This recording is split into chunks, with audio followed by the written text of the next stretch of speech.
Halo semua, sebelumnya kita sudah mempelajari tentang teknologi digital. Nah, kita akan lanjut mempelajari tentang keterbatasan energi dan dampaknya bagi kehidupan. Dalam video kali ini, kita akan menelusuri tentang sumber energi dan penerapannya, serta solusi dalam keterbatasan energi. Apakah itu sumber energi? Sumber energi adalah segala sesuatu di sekitar kita yang mampu menghasilkan suatu energi baik yang kecil maupun besar. Sumber energi dan penerapannya. Sumber energi terbagi menjadi dua, yaitu sumber energi terbarukan dan sumber energi tak terbarukan. Sumber energi terbarukan merupakan sumber energi yang dapat diperoleh ulang secara alami dan prosesnya pun berkelanjutan. Contohnya angin, air, dan matahari. Sedangkan sumber energi tak terbarukan merupakan sumber energi yang waktu pembentukannya sampai berjuta-juta tahun sehingga sulit diperoleh. Contohnya batu bara, minyak bumi, dan gas alam. Penggunaan sumber energi dan dampaknya bagi lingkungan. Ada 4 sektor utama penggunaan energi. Yang pertama pada sektor industri. Dalam dunia industri, energi digunakan untuk proses produksi seperti menggerakkan peralatan, memindahkan barang, memanaskan dan mengeringkan bahan, serta mengatur suhu ruangan penyimpanan. Sumber energi yang digunakan adalah batu bara, gas, dan biomasa.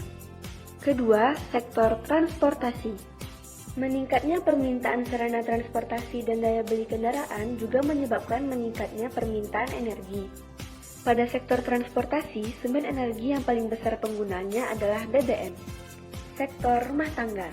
Pada sektor rumah tangga, sumber energi digunakan untuk penerangan, mendinginkan ruangan, memasak, dan menghidupkan peralatan listrik. Contohnya LPG, listrik, minyak tanah, dan gas. Sektor komersial. Pada sektor ini, sumber energi yang digunakan adalah listrik, BBM, gas bumi, dan LPG. Penggunaannya terdapat pada hotel, toko, perkantoran, dan rumah sakit. Pembangkit listrik. Di Indonesia, penyedia tenaga listrik tidak hanya dilakukan oleh PT PLN. Banyak pembangkit listrik lain yang sudah dikembangkan. Contohnya, pembangkit listrik tenaga air atau PLTA, pembangkit listrik tenaga gas atau PLTG, pembangkit listrik tenaga diesel atau PLTD, dan pembangkit listrik tenaga panas bumi atau kita sebut PLTP. Nah, apa ya solusi terhadap keterbatasan energi? Pertama, kita dapat melakukan penghematan energi melalui beberapa cara. Contohnya, mematikan perangkat elektronik jika sudah tidak digunakan, mengganti lampu dengan yang hemat energi, menggunakan air secukupnya, tidak mengisi daya telepon genggam semalaman, mematikan TV secara penuh, menggunakan perangkat rumah yang hemat daya, menggunakan transportasi umum untuk menghemat penggunaan BBM, berjalan kaki atau menggunakan sepeda jika pergi ke tempat yang tidak terlalu jauh, menggunakan pengering mesin cuci hanya pada saat tidak ada sinar matahari, mengeringkan dan mengawetkan makanan dengan menjemurnya langsung di bawah sinar matahari, memperbanyak ventilasi udara di rumah dan di perkantoran untuk menghemat penggunaan listrik dari pendingin ruangan.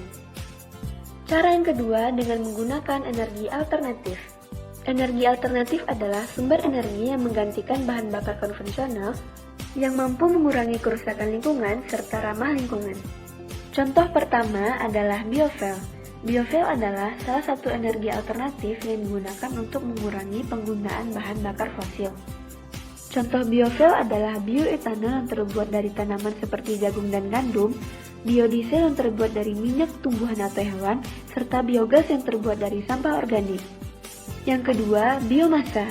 Biomasa adalah sumber energi yang diperoleh secara langsung dari makhluk hidup.